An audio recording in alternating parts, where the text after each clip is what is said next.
Hello guys, नमस्कार। फिर से आप लोगों का स्वागत है।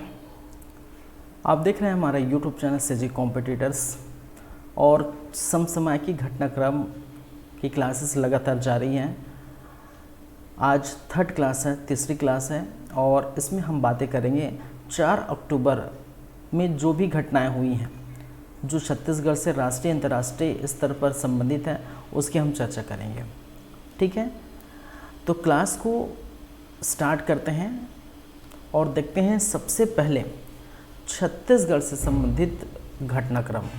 चलिए करके बातें करेंगे। तो सबसे प्रथम क्या है भाई? सबसे प्रथम है छत्तीसगढ़ से संबंधित घटनाक्रम। इसके संबंध में आप सबसे पहली बातें, सबसे पहला करेंट अफेयर का आज सबसे पहला कौन सा रहेगा? छत्तीसगढ़ में, याद रखेंगे, छत्तीसगढ़ में मतदाता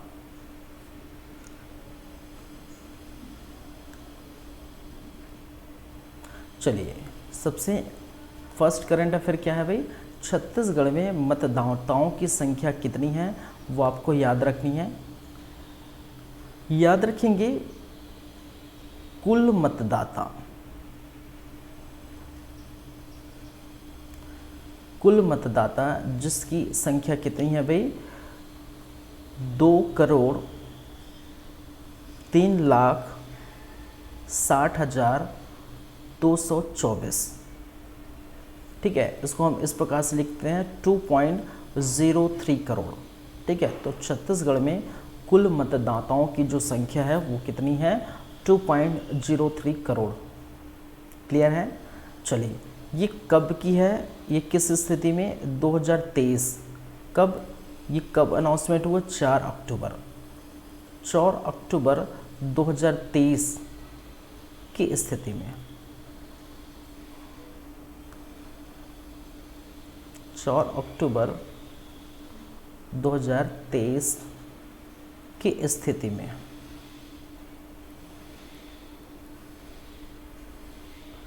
कुल मतदाताओं की संख्या कितनी है? 2 करोड़, ठीक है, 3,60,240। इसमें कुल पुरुष मतदाता कितने हैं ये हम देखेंगे। इसमें कुल पुरुष मतदाता कितने हैं और इसमें कुल महिला मतदाता कितने हैं। कुल महिला मतदाता कितने हैं? याद रखेंगे पुरुष मतदाताओं की संख्या कितनी है भाई? 2 करोड़ में से 1,20,830, या जिसे हम लिख सकते हैं 1.01 करोड़। महिला मतदाताओं की संख्या 1,39,39,410। इसको हम लिख सकते हैं 1.02 करोड़। क्लियर है बातें? यहाँ तक क्लियर है? चलिए, ये जो स्थिति है वो जो है 23 की स्थिति है। अगर हम बात करें किसकी?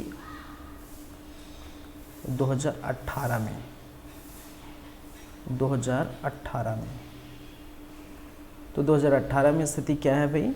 क्या थी? कुल मतदाताओं की संख्या अगर बात करें तो 1,85,88,520, जिसमें से आप देख पाएंगे पुरुष मतदाताओं की संख्या, पुरुष मतदाताओं की संख्या और महिला मतदाता की संख्या। महिला पुरुष मतदाता की संख्या 93,19,158 और महिला मतदाताओं की संख्या 92,68,474। ठीक है, तो ये 2018 की स्थिति में था। और अब 4 अक्टूबर 23 को क्या हो गया है, अनाउंसमेंट हो गया है। और 4 अक्टूबर 2023 की स्थिति में कुल मतदाताओं की संख्या, ठीक है, 2,03,60,224, जिसमें पुरुष मतदाताओं की संख्या 1,01,20,830 और महिला मतदाताओं की संख्या 1,02,39,410, जिसको हम बोल सकते हैं 1.02 करोड़ और 1.01 करोड़। इसका मतलब क्या है? इसका मतलब है इस समय महिला मतदाताओं की संख्या अत्यधिक है एज कम्पेयर टू पुरुष मतदाता। चलिए, क्लियर है बातें? तो ये सबसे फर्स्ट था हमारा छत्तीसगढ़ से संबंधित करंट अफेयर में। दूसरी बातें करेंगे। दूसरी बातें जो होगी वो है राष्ट्रीय सेवा योजना पुरस्कार। राष्ट्रीय सेवा योजना पुरस्कार, याद रखेंगे राष्ट्रीय सेवा योजना पुरस्कार के बारे में, ठीक है। तो प्रदान किसके द्वारा किया जाएगा? प्रदान किसके द्वारा किया जाएगा? राष्ट्रपति द्वारा। राष्ट्रपति द्वारा प्रदान किया गया है। और दूसरी बात याद रखें, इसमें छत्तीसगढ़ के दो व्यक्तित्व को प्राप्त हुआ है। क्या है? छत्तीसगढ़ के दो व्यक्तित्व को प्राप्त हुआ है। एक जिसका नाम है कुमुदनी शाह और दूसरा जिसका नाम है अलीशा अंसारी। क्या भाई? अलीशा अंसारी। ये दुर्ग से बिलोंग करते हैं, ठीक है। कहाँ से बिलोंग करते हैं भाई साहब? ये कुमुदनी शाह दुर्ग से, और अलीशा अंसारी कहाँ से बिलोंग करते हैं? रायगढ़ से ये बिलोंग करते हैं, ठीक है। तो याद रखिए राष्ट्रीय सेवा योजना पुरस्कार दिया गया है, ठीक है। छत्तीसगढ़ के दो व्यक्तित्व को प्राप्त हुआ है, कुमुदनी शाह दुर्ग से, अलीशा अंसारी रायगढ़ से। क्लियर है यहाँ तक बातें? चलिए दूसरी बातें हम करेंगे। दूसरी बातें होगी तीसरी बातें, छत्तीसगढ़ से संबंधित तीसरा करंट अफेयर। बातें करें तो बेमेतरा के बारे में आप याद रखिए। छत्तीसगढ़ के बेमेतरा के बारे में याद रखेंगे। इनको मिला है, क्या है? स्वच्छता के क्षेत्र में उत्कृष्ट पुरस्कार।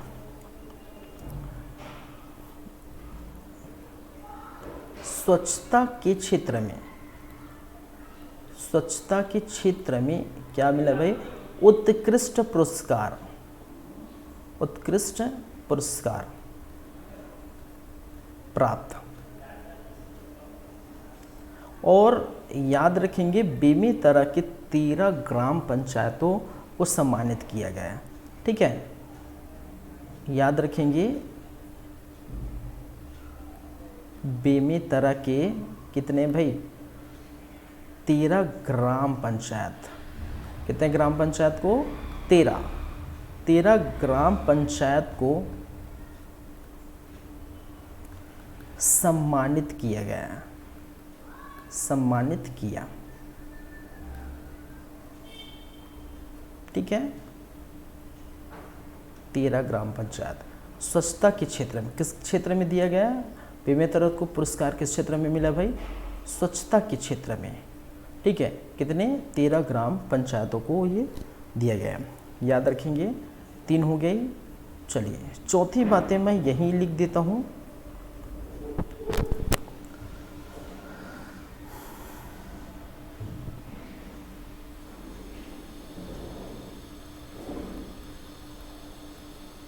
इसको मैं फिलहाल के लिए हटा देता हूँ। महिला अपराधों में कमी आई है। महिला अपराधों में क्या हुई है भाई साहब? कमी आई है। महिला अपराधों में कमी आई है, कहने का मतलब कितनी कमी आई है, क्या है? चलिए इसको एक्चुअली हम नेक्स्ट पेज ले चलते हैं, क्योंकि यहाँ पर स्पेस नहीं हो पाएगा फिर जो भी हम लिखेंगे। तो चौथी बातें हम बात करेंगे महिला अपराधों के प्रतिशत में कमी। सीधा लिख सकते हैं प्रतिशत में कमी, तो यदि हम आंकड़े देखें तो 2015 से 2018, याद रखें 2015 से 2018 की तुलना में 2019 से अब तक, मतलब 2019 से 2023 तक 40% की कमी आई है। कितने प्रतिशत की कमी है? 40% की कमी आई है। ठीक है। और आप जानते हैं एक बात जो मुख्यमंत्री श्री भूपेश बघेल द्वारा क्या किया गया, एक अनाउंसमेंट किया गया है। क्या अनाउंसमेंट किया गया है?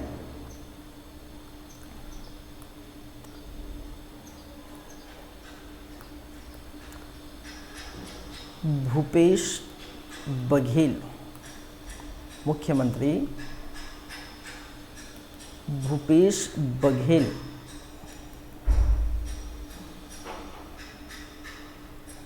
का स्टेटमेंट,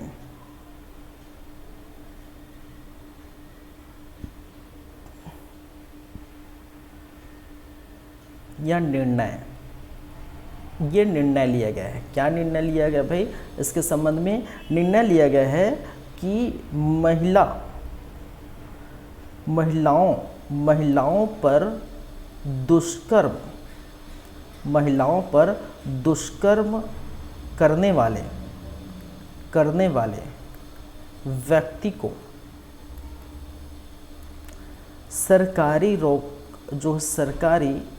सरकारी नौकरी नहीं दी जाएगी, जाएगी। ठीक है। तो याद रखिए मैंने क्या कहा भाई कि महिला अपराधों के प्रतिशत में कमी आई है। तो 2015 से 2018 की जो तुलना में 2019 से 23 तक 40% की कमी आई है। और आप जानते हैं श्री भूपेश बघेल जी, मुख्यमंत्री श्री भूपेश बघेल जी ने निर्णय लिया है। क्या निर्णय लिया है?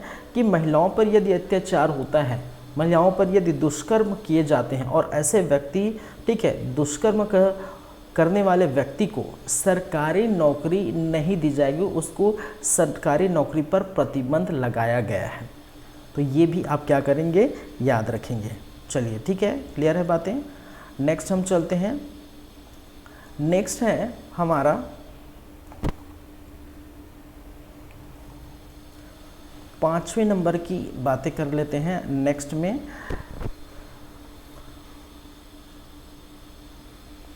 नक्सल वारदातों में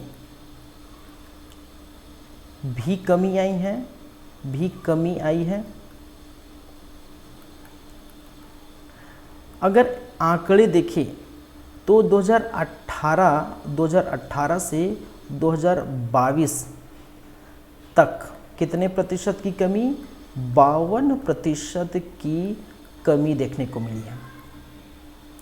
कमी, ठीक है, कितने प्रतिशत की कमी? 52% की कमी। और 589 गांव या ग्राम क्या हुए हैं? नक्सल मुक्त हुए हैं। कितने हुए भाई? नक्सल मुक्त हुए हैं। ये भी आप क्या करेंगे? याद रखेंगे। ठीक है। तो मैंने क्या कहा? नक्सल वारदातों में भी कमी आई है छत्तीसगढ़ में। तो 2018 से 2022 तक, ठीक है, कि जो डेटा है उसमें ये देखने को मिला कि 52% की कमी आई है और लगभग 289 गांव जो है या ग्राम नक्सल मुक्त हो गए हैं। क्लियर है यहाँ तक बातें? चलिए, और यदि हम बात करें पाँचवें नंबर के बाद अगर छठा नंबर और देख लेते हैं छत्तीसगढ़ से ही संबंधित। ठीक है। तो छत्तीसगढ़ के से संबंधित तो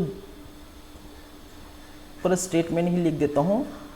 82 विकास खंडों में बनने वाली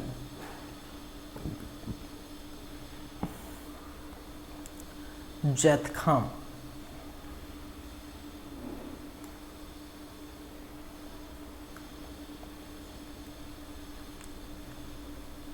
का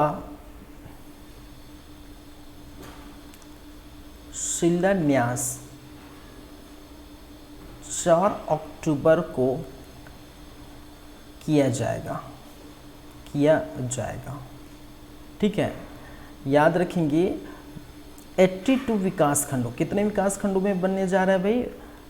82 विकास खंडों में क्या बनने जा रहा है? जैतखाम। तो जैतखाम जो सतनामी समाज के एक प्रतीक के रूप में माना जाता है, ठीक है, तो जैतखाम बनने जा रहा है और इस जैतखाम का शिलान्यास कब किया जाएगा? 4 अक्टूबर को किया जाएगा। और 4 अक्टूबर को, इसी 4 अक्टूबर को, क्यों? इसी 4 अक्टूबर को जो रायगढ़ है, याद रखेंगे रायगढ़ के कड़ातरी रायगढ़, इस कड़ातरी रायगढ़ में एक सम्मेलन होने जा रहा है। ठीक है, क्या सम्मेलन है? भरोसे का सम्मेलन, इसको कहा भरोसे का सम्मेलन।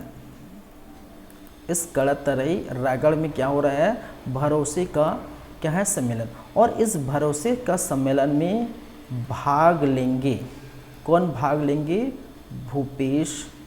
भूपेश बघेल, मुख्यमंत्री भूपेश बघेल जी क्या करेंगे? भाग लेंगे। और भाग लेने के बाद इसी जो जैतखाम है, ठीक है, जो 82 विकास खंडों में बनने वाली जैतखाम, उसी का क्या करेंगे? शिलान्यास करेंगे। क्या करेंगे? शिलान्यास करेंगे। ठीक है, क्लियर है बातें? तो मैंने क्या कहा? 82 विकास खंडों में बनने वाली जैतखाम का शिलान्यास 4 अक्टूबर को किया जाएगा। जो 4 अक्टूबर को कड़ातरी रायगढ़ में भरोसे का सम्मेलन होगा, इसी सम्मेलन में भाग लेंगे भूपेश बघेल जी और यहीं पर उनका शिलान्यास किया जाएगा। तो बातें क्लियर होगी, मुझे लगता है आपको बातें क्लियर हो गई होगी। चलिए, अब ये 6 है जो है वो किससे संबंधित है? छत्तीसगढ़ से संबंधित है। उसके बाद अगर हम बात करें राष्ट्रीय स्तर पर, हम बात करेंगे भाई राष्ट्रीय स्तर में क्या क्या चीज़ें देखने को मिलेगी, क्या क्या है करंट अफेयर में। तो सबसे पहला राष्ट्रीय स्तर पर हम बातें करेंगे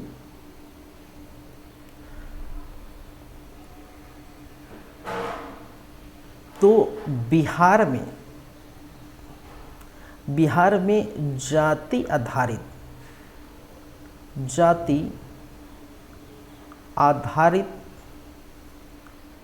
गणना रिपोर्ट। ठीक है, तो याद रखें बिहार में क्या हुआ है भाई साहब? जाति आधारित गणना किया गया है और इसका रिपोर्ट आ गया है। और इस रिपोर्ट के अंतर्गत कुछ कैटेगरी में क्या किया गया है, जो है रखा गया। जैसे कैटेगरी की बात करें, कौन कौन से कैटेगरी की बात करें तो एक है आपका पिछड़ा वर्ग कितने प्रतिशत है, याद रख सकते हैं, याद रखेंगे क्योंकि ये इम्पोर्टेंट है। फिर अत्यंत पिछड़ा वर्ग, अनुसूचित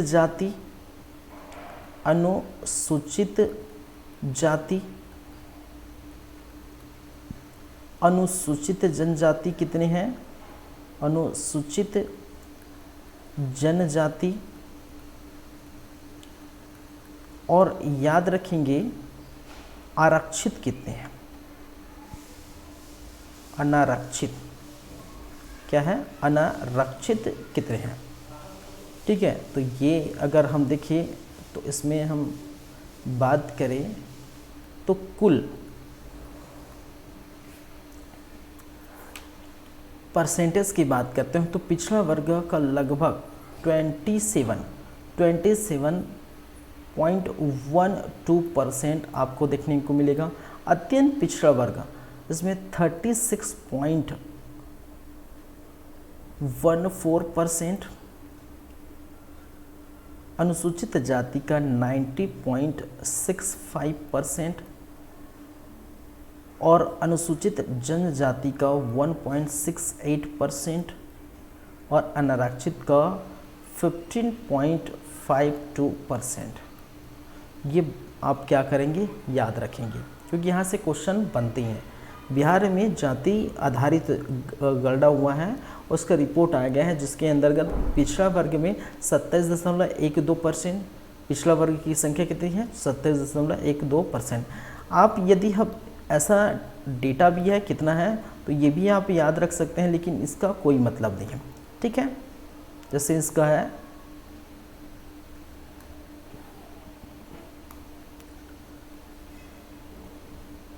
3,54,63,936, ठीक है।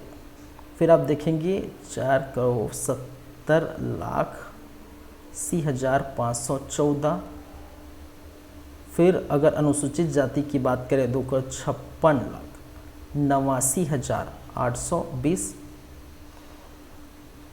फिर आप देखने को मिलेगा 21,99,361।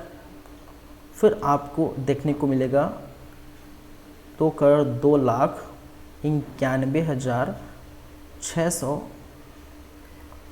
और कुल टोटल इसको मैं हटा देता हूँ फिलहाल के लिए। कुल टोटल की बात करें तो 13,07,25,310। कुल टोटल कितने हैं, इतने हैं। और परसेंट में तो 100% होगा भाई, परसेंट क्या है 100% में, ठीक है। चलिए, तो टोटल कितनी है 13,07,25,310।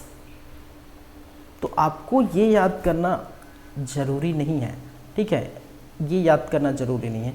आप याद कर सकते हैं ये और याद कर सकते हैं, ठीक है, ये सारी बातें ये याद करेंगे। आपको ये याद करना, इनका कोई डेटा याद करना ज़रूरी नहीं है भैया, इस प्रकार से, क्योंकि यहाँ से क्वेश्चन इतने नहीं, ऐसे नहीं बन सकते। इतना कौन याद रखेंगे, आप याद कर सकते हैं यहाँ से। हालांकि ऐसा क्वेश्चन आ भी सकते हैं, ऐसा कोई नहीं है, लेकिन ये याद करना मुश्किल है। अब परसेंट से भी निकाल सकते हैं, क्योंकि अगर यहाँ से अगर ये याद हो गया तो इनका अगर परसेंट याद है तो इसका परसेंट निकालेंगे तो लगभग इतना, ठीक है, वो आपका आ जाएगा। क्लियर है बातें? चलिए, तो ये सारी बातें याद रखिए। बिहार में जाति आधारित गणना रिपोर्ट। पहली बातें हो गई राष्ट्रीय स्तर से संबंधित। राष्ट्रीय स्तर से संबंधित क्या है, दूसरी बातें हम क्या कर सकते हैं, यही कर सकते हैं, क्योंकि यहाँ स्पेस है।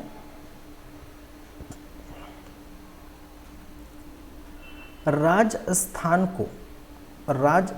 को पीएम द्वारा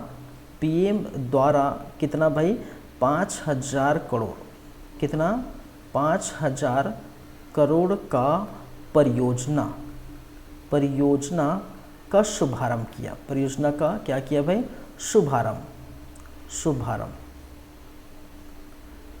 याद रखेंगे, परियोजना का शुभारंभ। तो कहाँ पर, राजस्थान। तो राजस्थान में प्रधानमंत्री, ठीक है, नरेंद्र दामोदर दास मोदी द्वारा 5,000 करोड़ की परियोजना का शुभारंभ किया गया है। ये इतनी ही बातें आप क्या करेंगे, याद रखेंगे, ठीक है। चलिए नेक्स्ट, राष्ट्रीय स्तर से संबंधित तीसरी बातें आपको याद रखनी है। किसके बारे में, ब्रो के बारे में।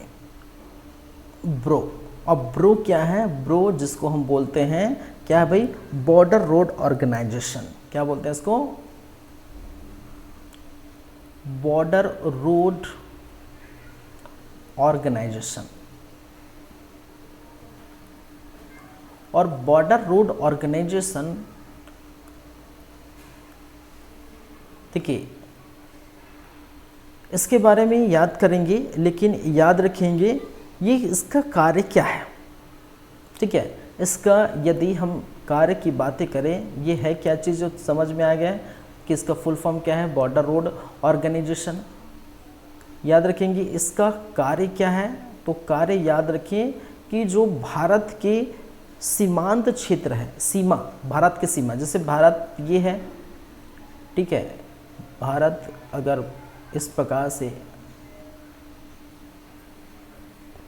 ठीक है, तो जो सीमा का क्षेत्र है, ठीक है, यहाँ ये पूरा जो सीमा है, सीमांत जगहों में, सीमा में, ठीक है, कहाँ क्या करना है, सड़क का निर्माण करना, ठीक है। भारत के सीमांत क्षेत्र में क्या करना है, सड़क का निर्माण करना है, सड़क का क्या करना है, निर्माण करना है, ठीक है। और इस ब्रो के बारे में याद रखेंगे, ये इस ब्रो की स्थापना जो हुई थी वो हुआ था सन 1960 में, और इसका जो हेड क्वार्टर है या बोल सकते हैं इसका मुख्यालय है, वो कहाँ है भाई, दिल्ली में। कहाँ पर, नई दिल्ली में। कहाँ पर, नई दिल्ली में।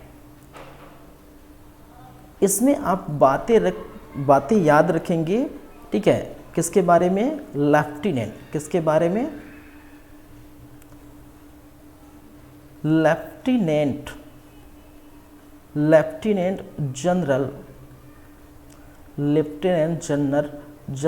रघु श्रीनिवास, क्या है, श्रीनिवासन, ठीक है। लेफ्टिनेंट जनरल रघु श्रीनिवासन को क्या किया गया है भाई साहब, ब्रो का, किसका, ब्रो का नए महानिदेशक नियुक्त किया गया है।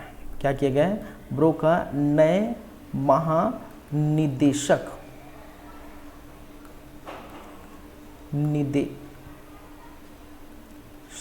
नियुक्त किया गया है,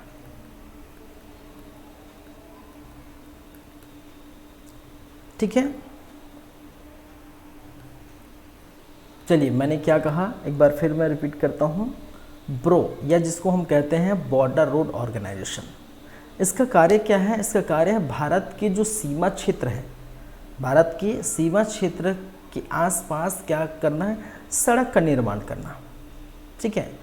और आपको याद आ रहा होगा कि लद्दाख में इन्होंने एक विश्व का सबसे ऊंची सड़क का निर्माण किया है, ब्रो ने, ठीक है।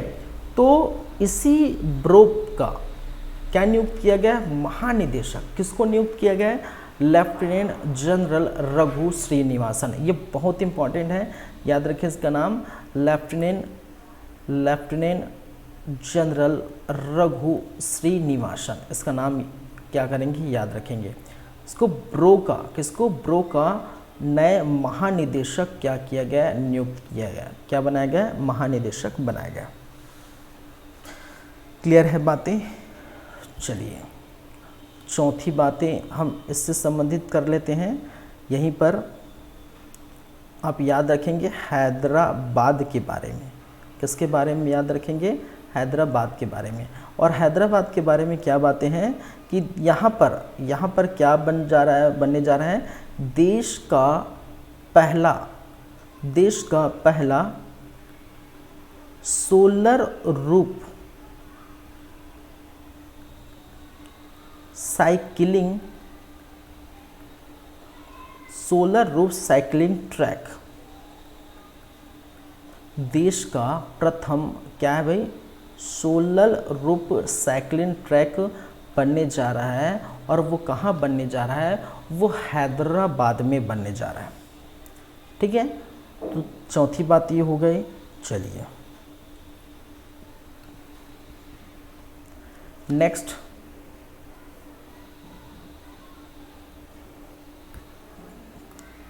पांचवी बातें याद रखेंगे, एसबीआई से संबंधित है,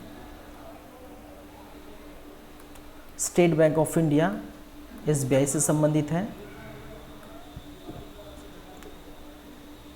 SBI state bank of India. और इसमें क्या बातें हैं भाई, एसबीआई ने क्या किया है, याद रखिए एसबीआई ने बैंकिंग सुविधा के लिए, किसके लिए, बैंकिंग सुविधा के लिए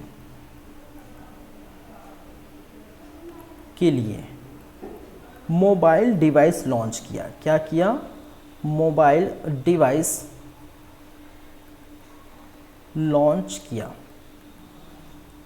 और इसमें आप विभिन्न कार्य कर सकते हैं, इसमें आपका विभिन्न कार्य होगा, जैसे कि ठीक है, पैसे डिपॉजिट करना, पैसे विथड्रॉ करना, क्या करना, पैसे डिपॉजिट करना, कहने का मतलब पैसे जमा करना, पैसे विथड्रॉ करना, कहने का मतलब पैसे निकालना, या आप कर सकते हैं फंड ट्रांसफ़र पैसे भेजना, फंड ट्रांसफ़र, ठीक है, बैलेंस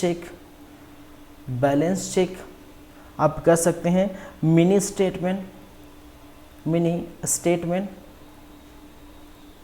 आप निकाल सकते हैं, ठीक है, आदि कार्य आप कर सकते हैं। तो याद रखेंगे एसबीआई, ठीक है, स्टेट बैंक ऑफ इंडिया ने बैंकिंग सुविधा के लिए, लोगों तक पहुंचाने के लिए, बैंकों को पहुंचाने के लिए मोबाइल डिवाइस लॉन्च किया है। और इस मोबाइल डिवाइस में deposit, withdraw, fund transfer, balance check, mini statement, इस प्रकार की सुविधा क्या होगी, उपलब्ध होगी। ठीक है, इस प्रकार से सुविधा उपलब्ध देखने को मिलेगा।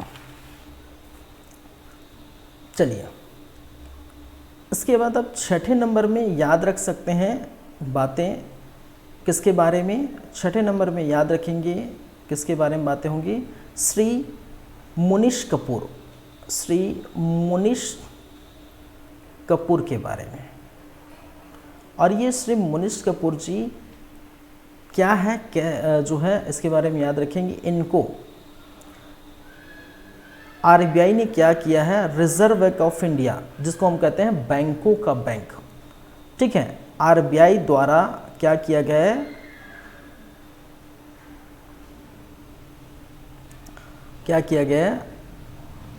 कार्यकारी निदेशक नियुक्त किया गया। क्या किया गया, कार्यकारी निदेशक नियुक्त किया गया। क्या किया गया, नियुक्त किया गया। और एक कार्यकारी निदेशक के अंतर्गत किस तरह के विभाग को संभालेंगे, किस प्रकार के विभाग देखेंगे। तो विभाग के बारे में यदि बात करें, कार्यकारी निदेशक बनाया गया जो है आरबीआई ने, और ये किस विभाग को संभालेंगे, तो विभाग के बारे में याद रखेंगे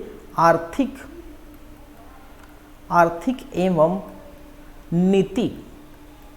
नीति अनुसंधान विभाग। अनुसंधान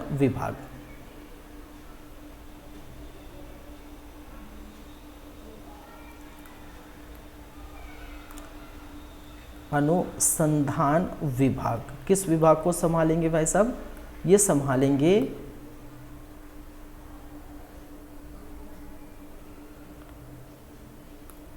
आर्थिक एवं नीति अनुसंधान विभाग, ठीक है। और ये आरबीआई ने अपना क्या बनाया, कार्यकारी निदेशक नियुक्त किया गया। किसको, मुनीश कपूर, सिर्फ मुनीश कपूर को, ठीक है। इसके पहले ये कौन कौन से स्थान पर कार्यरत थे, तो पहले यदि हम बात करें तो पहले ये कहाँ थे, जो नीति विभाग के प्रभारी सलाहकार थे, याद रखेंगे, नीति विभाग के क्या थे, कार्यकारी सलाहकार थे। पहली बातें, मौद्रिक नीति के सचिव थे, मौद्रिक नीति के क्या थे भाई, सचिव थे। 2012-15 में राष्ट्रीय मुद्रा कोष, ठीक है, क्या है, सॉरी, अंतर्राष्ट्रीय मुद्रा कोष, आईएमएफ के निदेशक थे, कार्यकारी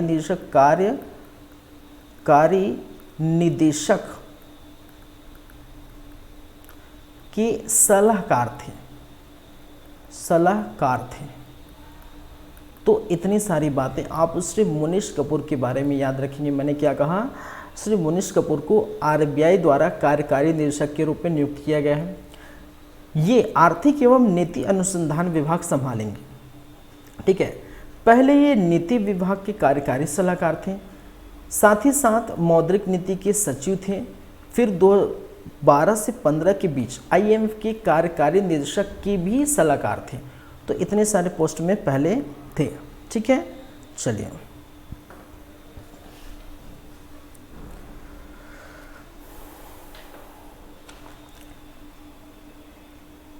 क्लियर है यहाँ तक बातें?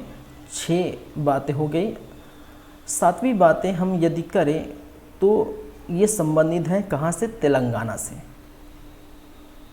तेलंगाना से। 7वीं बातें राष्ट्रीय स्तर पर, 7वीं बातें जो संबंधित है वो कहाँ की है भाई, तेलंगाना से संबंधित है। और तेलंगाना में यदि हम बात करें तो तेलंगाना का एक शहर है, शहर, और शहर का नाम है मुलुगु। तेलंगाना का एक शहर है और शहर का नाम है मुलुगु। इसी मुलुगु नामक स्थान पर क्या किया गया है, ठीक है, याद रखिए, केंद्रीय जनजाति, केंद्रीय जनजाति विश्वविद्यालय की, विश्वविद्यालय, केंद्रीय जनजाति विश्वविद्यालय की क्या की गई है, स्थापना करेगी, स्थापना करेगी। कौन करेगी भाई, केंद्र सरकार। कौन करेगा, केंद्र सरकार। हम यहाँ लिख सकते हैं केंद्र सरकार द्वारा, केंद्र सरकार द्वारा, ठीक है, केंद्र सरकार द्वारा केंद्रीय जनजाति विश्वविद्यालय की स्थापना करेगी, ठीक है। या द्वारा नहीं लिख सकते, केंद्र सरकार केंद्रीय जनजाति विश्वविद्यालय की स्थापना करेगी। कहाँ पर, तेलंगाना में। तेलंगाना की कौन से स्थान पर, मुलुग, मुलुग नामक शहर पर, मुलुग नामक स्थान पर क्या करेगी, ये करेंगे, ठीक है। पहली बातें। दूसरी बातें, इनके जो लागत है लगभग 900 करोड़, ठीक है, 900 करोड़ की लागत है। और इस विश्वविद्यालय का नाम, विश्वविद्यालय का नाम किनके नाम पर रखा जाएगा, ठीक है, देवी के नाम पे रखेगा, ठीक है। एक नाम है देवी मशक्का, मशक्का, देवी मशक्का, और दूसरा है देवी शारक्का, देवी शारक्का। और ये दोनों जो है आदिवासी देवी है। तेलंगाना के इस जाति की क्या है, आदिवासी देवी है। क्या है भाई, आदिवासी देवी, आदिवासी देवी। और इसी आदिवासी देवी के नाम पर ही क्या रखा जाएगा, केंद्रीय जनजाति विश्वविद्यालय का नाम रखा जाएगा। और ये किसने कहा है, केंद्र सरकार ने। कहाँ होगा, तेलंगाना। तेलंगाना के इस स्थान पर, मुलुगु नामक स्थान पर। लागत कितनी है, 900 करोड़। क्लियर है यहाँ तक बातें? चलिए, ये 7 के बाद हम चलेंगे सीधे अंतर्राष्ट्रीय स्तर से संबंधित बातें करेंगे, क्योंकि राष्ट्रीय स्तर पर हो गए। राष्ट्रीय स्तर पर हमने 6 से 7, हाँ 7 बातें हमने देखे, 7 करंट अफेयर देखे। अब चलेंगे किसके संबंध में बात करेंगे, अंतर्राष्ट्रीय स्तर के संबंध में बातें करेंगे। लेकिन उसके लिए थोड़ा सा वक्त है, 2 मिनट का ब्रेक लेना चाहूँगा, उसके बाद हम अंतर्राष्ट्रीय स्तर की बातें हम करेंगे, ठीक है। चलिए, तब तक आप चीज़ को देखिए, पढ़िए, समझिए।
चलिए नमस्कार, फिर से स्वागत है, फिर से वेलकम है ब्रेक के बाद। आप देख रहे हैं हमारा यूट्यूब चैनल सेजी कॉम्पिटिटर्स और छत्तीसगढ़ से संबंधित और राष्ट्रीय स्तर से संबंधित समसभाएं की घटनाक्रम आप देख चुके हैं।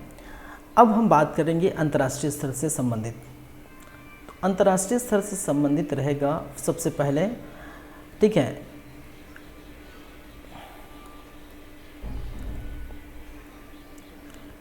स्टैच्यू ऑफ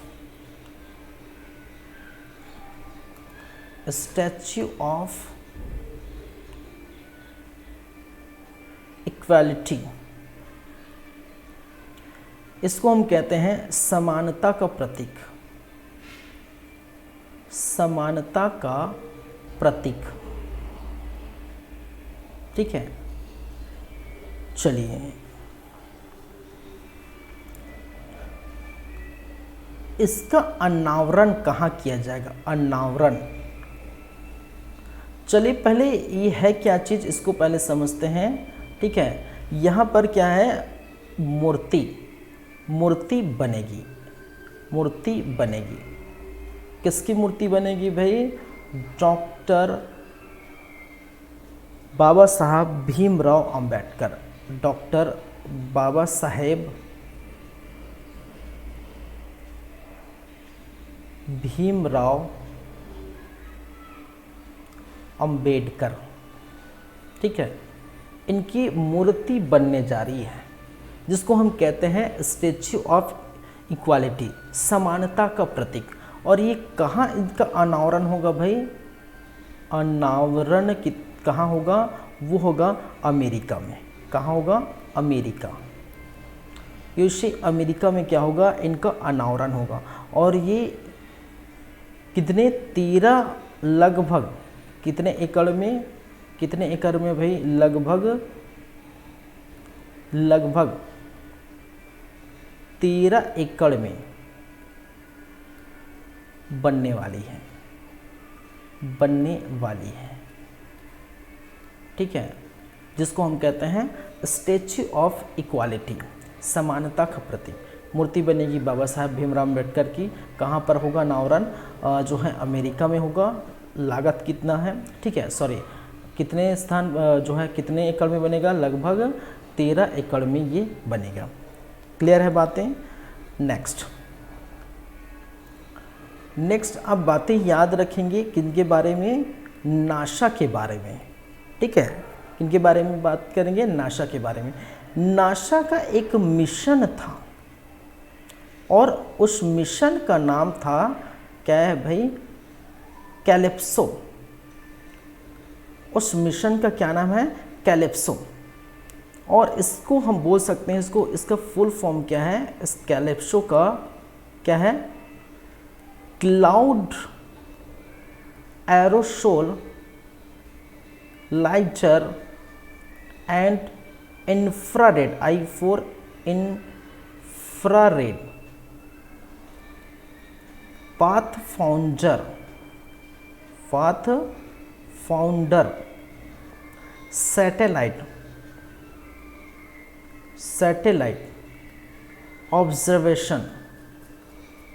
ऑब्जर्वेशन, ठीक है। इसका पूरा नाम,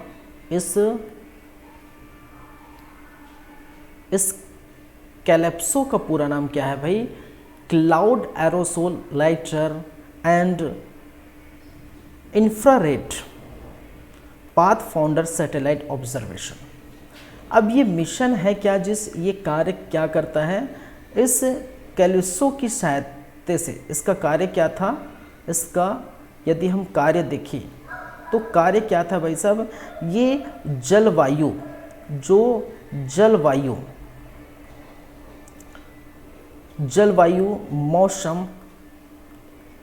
मौसम,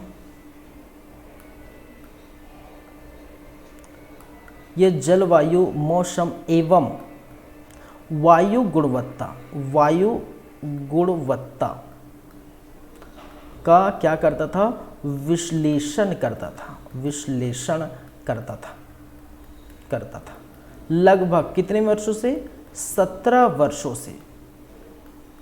कितने वर्षों से भाई साहब? 17 वर्षों से ये जलवायु, मौसम और वायु गुणवत्ता का विश्लेषण करता था। कौन? कैलिप्सो। नासा का एक मिशन है कैलिप्सो। इसी कैलिप्सो को क्या कर दिया गया है? अब समाप्त कर दिया गया है। क्या कर दिया गया है? अब समाप्त किया, अब समाप्त कर दिया गया है। ये आप याद रखेंगे।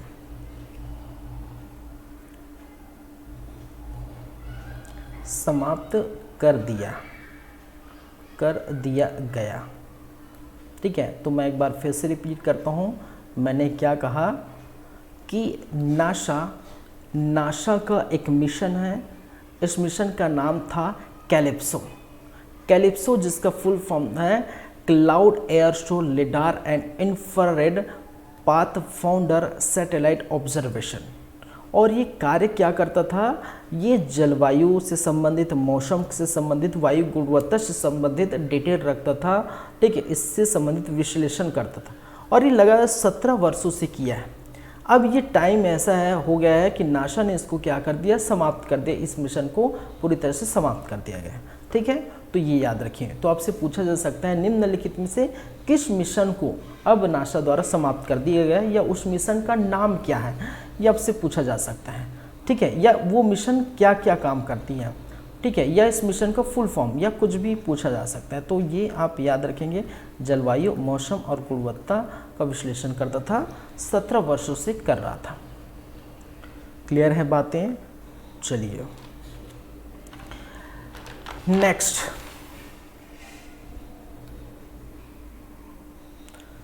एक हो गया, दो हो गया। तीसरे नंबर पर हम बातें करेंगे, और तीसरे नंबर पर हम बातें करेंगे तो वो हम बातें करेंगे सचिन तेंदुलकर।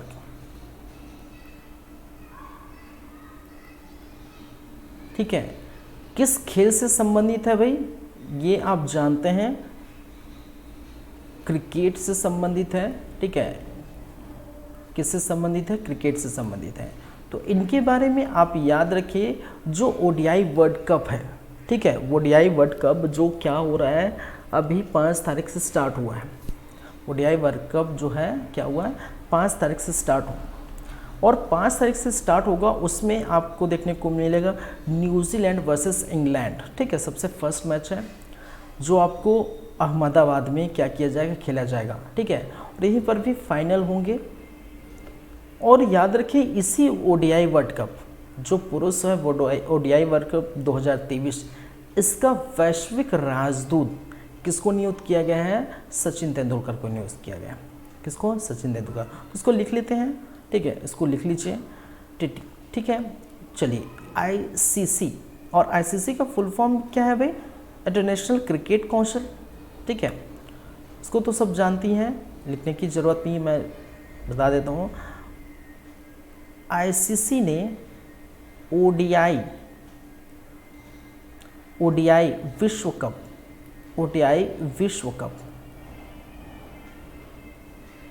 ठीक है, आईसीसी ने ओडीआई विश्व कप पुरुष, महिलाएं भी खेलती है भाई, तो पुरुष में लिख देता हूँ अलग से।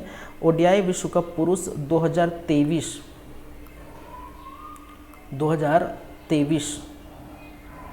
के लिए क्या किया गया है? वैश्विक राजदूत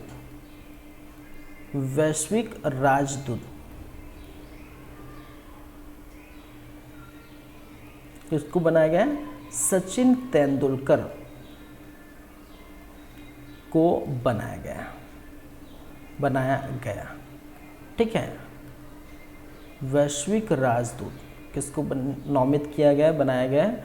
सचिन तेंदुलकर को बनाया गया है। अब याद रखिए, जो वर्ल्ड कप इस बार का हो रहा है वो भारत में हो रहा है भाई। वर्ल्ड कप 2023 का आयोजन कहाँ हो रहा है?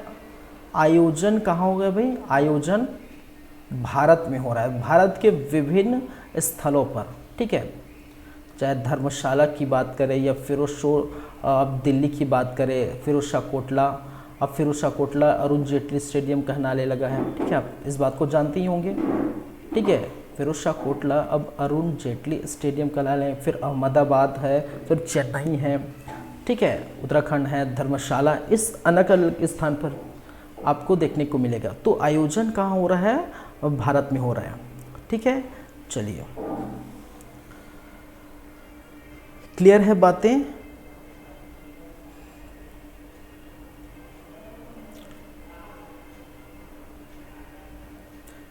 तीन नंबर की बातें होंगी, 3 बातें हो गई इंटरनेशनल से संबंधित। चौथी बातें हम कर सकते हैं, खेल से संबंधित है, वो है ईरानी कप। ईरानी कप 2023-24, 23-24, ईरानी कप 2023-24, ठीक है। याद रखेंगे, शेष भारत ने सौराष्ट्र को पराजित किया। किसको पराजित किया गया? सौराष्ट्र को पराजित किया। तो भाई साहब ये जो है, इसको आप याद रखिए, किस स्तर पर है? ये राष्ट्रीय स्तर पर है। हम राष्ट्रीय स्तर की बातें करें तो वो राष्ट्रीय स्तर पर आप लिख सकते हैं।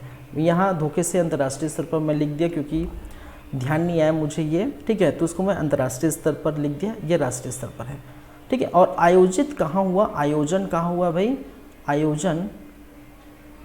आयोजन कहाँ हुआ? ये आयोजन हुआ वहीं पर, सौराष्ट्र पर। कहाँ पर? सौराष्ट्र पर। तो सौराष्ट्र को पराजित कर शेष भारत ने क्या जीता? ईरानी कप 2023-24 ये जीता। तो ये आप याद रख सकते हैं। क्लियर है बातें? चलिए, 5वीं बातें आप याद रख सकते हैं, क्या है? भारत अमेरिका संयुक्त अभ्यास या संयुक्त युद्ध अभ्यास बोल सकते हैं। युद्ध के लिए संयुक्त युद्ध अभ्यास, ये भारत अमेरिका संयुक्त युद्ध अभ्यास 2023 की अगर बातें करें तो ये कहाँ हुआ, कहाँ किया गया है? तो याद रखिएगा, स्थान कहाँ है? स्थान है आपका अलास्का। कहाँ भाई? अलास्का जो कहाँ पर है? यूएसए में है, ठीक है। America, United state of America, USA में है अलास्का। वहाँ पर भारत अमेरिका संयुक्त युद्ध अभियान और जो है युद्ध अभ्यास 2023 आयोजित किया गया है। ये चीज़ें याद रखेंगे, ठीक है। एक और है, आप याद रख सकते हैं, भारत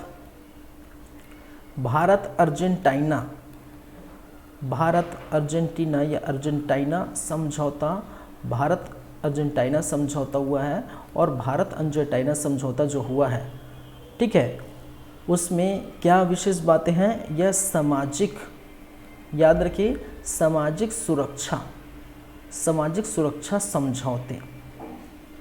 समझौते पर क्या किया गया? हस्ताक्षर किया गया, ठीक है। सामाजिक सुरक्षा पर क्या किया गया? जो है हस्ताक्षर किया गया। किन किन देशों ने? भारत और अर्जेंटीना के बीच, ठीक है। चलिए, तो ये 2 बातें बच गई थी, और तो ये भी आप याद रखेंगे।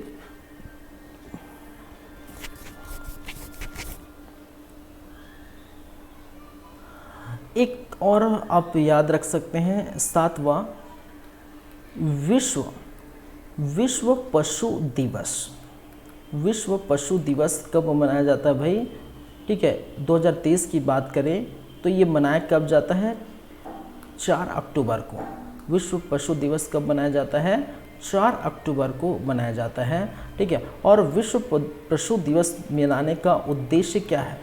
उद्देश्य क्या है कि पशु अधिकारों और कल्याण का जश्न मनाने के उद्देश्य से पशु अधिकारों एवं कल्याण का जश्न मनाने के उद्देश्य से क्या है? प्रतिवर्ष कितने? 4 अक्टूबर को ये मनाया जाता है। और इस समय 2023 का विषय क्या है भाई? इस समय 2023 का विषय है क्या है? ग्रेट क्या है, great and small love them all. ठीक है, great and small love them all, इसका क्या है, इसका विषय है love them all, great and small love them all. और ये जो है मनाया जा रहा है, ठीक है, 1925 से मनाया जा रहा है। तो ये भी बातें आप याद रख सकते हैं। कब से मनाया जा रहा है, 1925 से मनाया जा रहा है। क्या मनाया जा रहा है, विश्व पशु दिवस।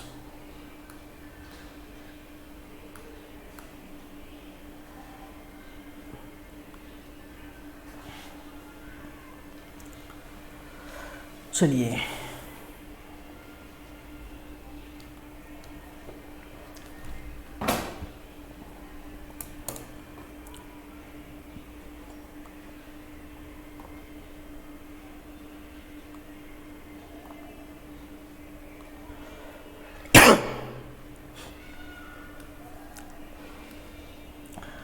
तो देखिए, आज की क्लास तो हम यहीं पर रखेंगे। आज की क्लास में हमने क्या क्या देखे हैं, 4 अक्टूबर के करंट अफेयर्स में हमने क्या क्या देखे हैं, उसकी थोड़ा हम चर्चा कर लेते हैं। 2 मिनट का समय है, ठीक है।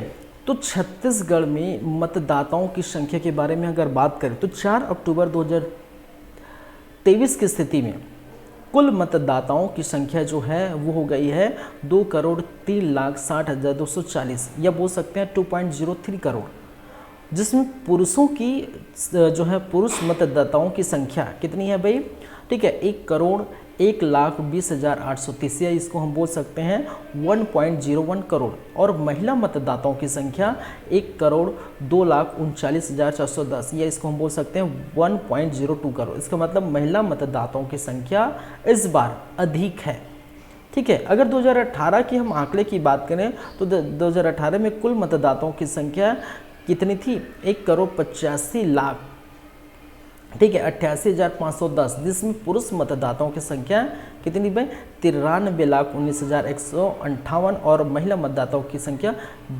92,68,474, ठीक है। ये आप याद रख सकते हैं चीज़ें। ये छत्तीसगढ़ से संबंधित हमने देखे। राष्ट्रीय सेवा योजना पुरस्कार प्रदान किया गया छत्तीसगढ़ के 2 व्यक्तित्व को, कुमुदनी साव जो दुर्ग से बिलोंग करते हैं और आलिशा अंसारी जो रायगढ़ से। बेमेतरा की बात करें तो बेमेतरा के बारे में आप याद रखेंगे, स्वच्छता क्षेत्र में उत्कृष्ट जो पुरस्कार इनको प्राप्त हुआ है। बेमेतरा के लगभग 13 ग्राम पंचायत को ये सम्मान दिया गया है, ये आप याद रखेंगे। फिर याद रखेंगे छत्तीसगढ़ से ही चौथी बातें, महिला अपराधों की प्रतिशत में कमी आई है, गिरावट आई है। 2015 से 18 की तुलना में 2019 से 23 के बीच 40% की गिरावट आई है। और एक बात आप जानते भी हैं, ठीक है, कि माननीय श्री भूपेश बघेल द्वारा क्या किया गया है, महिलाओं के साथ यदि कोई दुष्कर्म होता है, अगर ऐसे व्यक्ति पकड़ाया जाता है, ऐसे व्यक्ति का एफआईआर दर्ज होता है, ठीक है, ऐसे व्यक्ति जो इनमें शामिल होते हैं, तो ऐसे व्यक्ति को नौकरी नहीं दिया जाएगा, नौकरी में क्या लगाया जाएगा, प्रतिबंध लगाया जाएगा। ये हम बात कर चुके हैं। 5वीं बात है, नक्सल वारदातों में कमी आई है। 2018 से 22 तक 52% में कमी आई है, और लगभग 583 गाँव नक्सल मुक्त हुए हैं। तो ये इसके बारे में भी आप याद रखेंगे। फिर एक याद रखिए कि 82 विकास खंडों में जो बनने वाली जैतखाम का शिलान्यास, ठीक है, शिलान्यास 4 अक्टूबर को किया जाएगा, क्योंकि 4 अक्टूबर को कंदई तराई जो रायगढ़ के कड़ा तराई में क्या हो रहा है, एक सम्मेलन हो रहा है, भरोसे का सम्मेलन। और इस भरोसे के सम्मेलन में भूपेश बघेल जी क्या लेंगे, शिरकत करेंगे, और इसी स्थान पर इनका शिलान्यास किया जाएगा। क्लियर है बातें। फिर हम राष्ट्रीय स्तर की हमने बातें की। बिहार में जाति जनगणना रिपोर्ट देखने को मिला है, जिसमें से पिछड़ा वर्गों की जो संख्या है, प्रतिशत की मैं बात करें तो 27.12%, अत्यंत पिछड़ा वर्ग की बात करें तो 36.14%, अनुसूचित जाति की बात करें 19.65%, अनुसूचित जनजाति की बात करें तो 1.68%, और अनारक्षित की बात करें तो 15.52%, ठीक है, देखने को मिला है।